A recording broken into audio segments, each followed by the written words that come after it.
राधिका अकेले अकेले क्या खा रही हो? कुछ नहीं भाभी, बस थोड़ा सा। मुझे पता है तनाव में होती हो तो ज्यादा खाने लगती हो। मैं क्या करूं भाभी, जब कोई मेरी कमर पर बोलता है या मुझे देखकर हंसता है तो मुझे बहुत बुरा लगता है। तुम जब भी तनाव में खाना खाने का मन हो मुझे बता दिया करो। नैना उसे अपने साथ रसोई के काम में लगाती है। कभी सब्जियां कटवाती है, कभी कपड़े धुलवाती है और कभी छत से कपड़े लाने भेजती है। भाभी आप मुझे इतना काम क्यों करवाती रहती हैं? मैं अकेले सारा काम करके थक जाती हूँ। तुम मेरी देवरानी हो, मेरा हाथ बटाओगी तो मुझे अच्छा लगेगा। नैना अपनी असली योजना नहीं बताती। राधिका मेरे साथ बाजार तक चलोगी? बाजार अभी? हाँ, घर में बैठे बैठे क्या करोगी? ठीक है चलती हूँ। धीरे धीरे रोज थोड़ा ज्यादा चलना राधिका की आदत बन जाता है, लेकिन परिवार के बाकी लोग अब भी उसे ताने देने से बाज नहीं आते। एक दिन खाने की मेज पर पायल राधिका को लेकर टिप्पणी करती है। माँ, आज राधिका भाभी ने कितनी रोटियां खाई? तुम्हें क्यों गिननी है, बस पूछ रही हूँ। मुझे लगता है इसकी कमर 50 इंच से भी ऊपर चली जाएगी। बस कीजिए, मुझे भी सुनाई देता है। अरे बेटा, लोग मजाक कर रहे हैं, मुझे ये मजाक नहीं लगता। राधिका उठकर अपने कमरे में चली जाती है। नैना उसके पीछे जाती है। तुम उनकी बातों को अपने ऊपर मत लो। भाभी मैं कोशिश करती हूँ लेकिन हर दिन कोई ना कोई मेरी कमर, मेरे वजन या मेरे खाने पर बोलता है। मैं थक चुकी हूँ। तुम्हें किसी को जवाब देने के लिए नहीं बदलना है। अगर बदलना है तो अपने लिए। लेकिन मेरे पति भी मुझसे दूर रहते हैं। आरव को भी समय लगेगा, लेकिन तुम खुद को संभाल लोगी तो धीरे धीरे चीजें बदलेंगी। रात को राधिका आरव से बात करने की कोशिश करती है। आरव फोन में व्यस्त था। आरव, क्या मैं आपसे कुछ पूछ सकती हूँ? हाँ बोलो। आप मुझसे इतनी दूर क्यों रहते हो? राधिका, मैंने तुमसे पहले भी कहा था कि मुझे समय चाहिए। कितना समय? शादी को इतने दिन हो गए लेकिन आप मेरे साथ ठीक से बात भी नहीं करते। मैं झूठ बोल के तुम्हें उम्मीद नहीं देना चाहता। जब मैंने शादी के बारे में सोचा था मेरे मन में एक अलग तस्वीर थी। मतलब आपको मेरा शरीर पसंद नहीं? मैं ये बात तुम्हें चोट पहुंचाने के लिए नहीं कह रहा हूँ, लेकिन हाँ, मेरे लिए इसे स्वीकार करना आसान नहीं है। तो मेरी क्या गलती है कि मैं बचपन जैसी नहीं रही? मैंने तुम्हें दोष नहीं दिया। लेकिन आपकी दूरी मुझे रोज यही महसूस कराती है कि मैं आपके लिए पर्याप्त नहीं हूँ। आरव के पास कोई जवाब नहीं था। वो कमरे से बाहर चला जाता है। अगले दिन राधिका फिर तनाव में ज्यादा खाने लगती है। नैना उसे देख लेती है। राधिका, आज फिर परेशान हो? भाभी मैं जितना खुद को रोकना चाहती हूँ उतना ही ज्यादा खाने लगती हूँ। तो आज खाने से पहले मुझे बताना कि तुम्हें परेशानी किस बात की है। क्या बताऊं, घर में मेरी कमर पर बातें होती है, बाहर लोग हंसते हैं और मेरे पति मुझसे दूर रहते हैं। मैं किस किस चीज से लड़ूं? मेरे साथ लड़ो, अकेले मत लड़ो।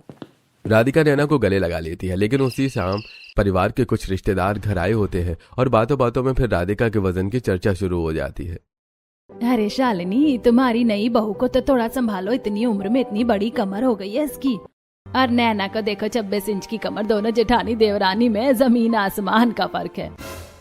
आप लोग बार बार मेरी तुलना नैना भाभी से क्यों करते हो? अरे बहू, बुरा क्यों मानती हो? हम तो सच बोल रहे हैं। सच बोलना और किसी को अपमानित करना अलग बात होती है। राधिका, आवाज नीचे करो। मैं कब तक चुप रहूंगी माँ जी? मेरी कमर 50 इंच है तो क्या मैं इंसान नहीं हूँ? घर में सन्नाटा छा जाता है। मैंने खुद को बदलने की कोशिश की है, लेकिन जब भी मैं कोशिश करती हूँ कोई ना कोई मुझे फिर याद दिला देता है कि मैं कितनी मोटी हूँ।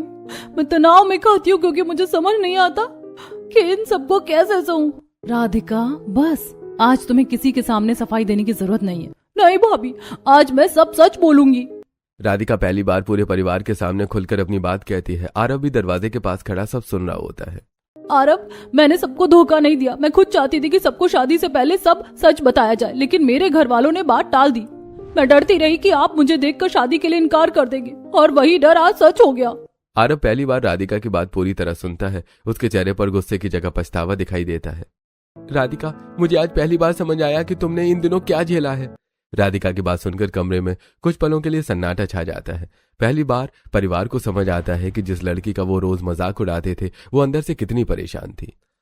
राधिका, मुझे माफ कर दो। मैंने तुम्हें समझने की कोशिश ही नहीं की। मुझे लगा था कि मेरे साथ धोखा हुआ है, लेकिन मैंने कभी नहीं सोचा कि तुम खुद भी इतनी बुरी परिस्थिति से गुजर रही हो। मैंने आपसे सिर्फ इतना चाहा था कि आप मुझे एक इंसान की तरह समझे, मेरे शरीर को देखकर फैसला ना करें। बहू, मुझे भी माफ कर देना। मैंने कई बार दूसरों की बातों में आकर तुम्हें खाने और वजन को लेकर टोका है। भाभी, मैंने भी बहुत मजाक किया है। मुझे नहीं पता था कि मेरी बातें तुम्हें इतनी चोट पहुंचाती हैं। अब अगर सच में राधिका का साथ देना है तो सिर्फ माफी मांगने से काम नहीं चलेगा, हमें उसका माहौल बदलना होगा। नैना बेटी, तुम सही कह रही हो। मैं भी कोशिश करूंगा, लेकिन राधिका मैं एक बात साफ कहना चाहता हूँ, मैं तुम्हें किसी खास नाप में देखने के लिए नहीं बदलना चाहता। अगर तुम अपनी सेहत और खुशी के लिए बदलना चाहती हो तो मैं तुम्हारे साथ रहूंगा। मुझे भी अब किसी के सामने खुद को साबित नहीं करना, मैं अपने लिए बदलना चाहती हूँ। नैना मुस्कुराती है। वो राधिका को कोई कठिन नियम नहीं देती, बल्कि उसकी रोजमर्रा की जिंदगी को धीरे धीरे बदलना शुरू करती है। कल से तुम मेरे साथ सुबह उठोगी, घर के काम में मेरा हाथ बटाओगी और शाम को हम दोनों थोड़ा बाहर चलेंगे, खाना भी समय पर खाएंगे।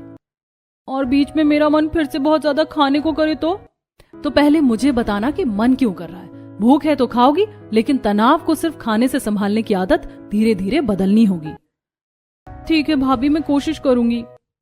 अगले 2-3 दिनों तक नैना घर के सारे कामों में लगी रहती है, जबकि राधिका आराम करती है। एक दिन नैना राधिका को सोफे पर लेटे देखती है।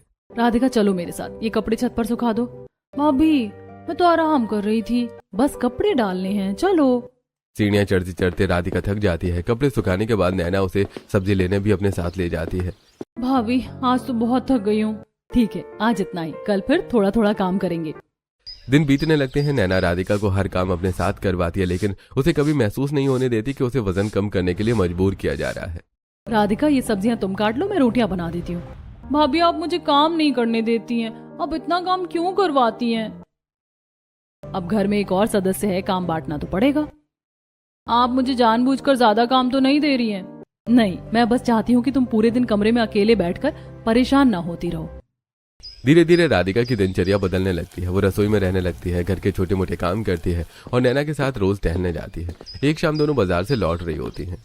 भाभी पहले मुझे थोड़ा दूर चलने पर ही थकान लगती थी, लेकिन अब इतना चलने पर भी मैं ठीक रहती हूँ, क्योंकि तुमने अपने शरीर को रोज थोड़ा सक्रिय करना शुरू किया है। लेकिन घर के बाहर कुछ लोग अभी भी पुराने तरीके से ही बात करते थे। अरे नैना की तो आज भी वही 26 इंच की कमर है, और राधिका का क्या हुआ? कमला चाची, किसी की कमर नापना बंद कीजिए। राधिका पहले से ज्यादा खुश है और स्वस्थ है, मेरे लिए इतना काफी है। और मैं तो बस मजाक कर रही थी। जिस मजाक से सामने वाले को दुख हो वो मजाक नहीं करना चाहिए। राधिका दूर खड़ी ये बात सुन रही होती है। पहली बार उसे लगता है कि इस घर में कोई सच में उसके लिए खड़ा है। उधर आरव भी धीरे धीरे राधिका के करीब आने लगता है। अरे राधिका, आज शाम तुम नैना भाभी के साथ बाहर गई थी? हाँ, हम रोज थोड़ा चलते हैं। तुमने अंदर काफी बदलाव किया है। आपको मेरे शरीर में बदलाव दिख रहा है? अरे नहीं, मुझे तुम्हारे व्यवहार में बदलाव दिख रहा है। तुम पहले हर बात पर टूट जाती थी, अब अपनी बात खुलकर कहती हो। शायद क्योंकि अब मुझे लगता है कि कोई मेरी बात सुनता भी है। आरव मुस्कुराता है। पहली बार दोनों के बीच की दूरी थोड़ी कम होती है। कुछ महीनों में काम करने, चलने और तनाव संभालने से राधिका में धीरे धीरे बदलाव आने लगता है। उसके चेहरे पर निखार और आत्मविश्वास दिखने लगता है। कुछ समय बाद घर में एक बड़ा पारिवारिक समारोह रखा जाता है। वही मोहल्ला, वही रिश्तेदार और वही लोग जो कभी राधिका का मजाक उड़ाते थे फिर घर में जमा होते हैं। नैना एक खूबसूरत साड़ी में तैयार होती है और उसकी 26 इंच की कमर को लेकर फिर तारीफ शुरू हो जाती है। भाभी आप तो आज भी कमाल लग रही हो। अरे नैना की 26 इंच की कमर तो उसकी पहचान बन गई है।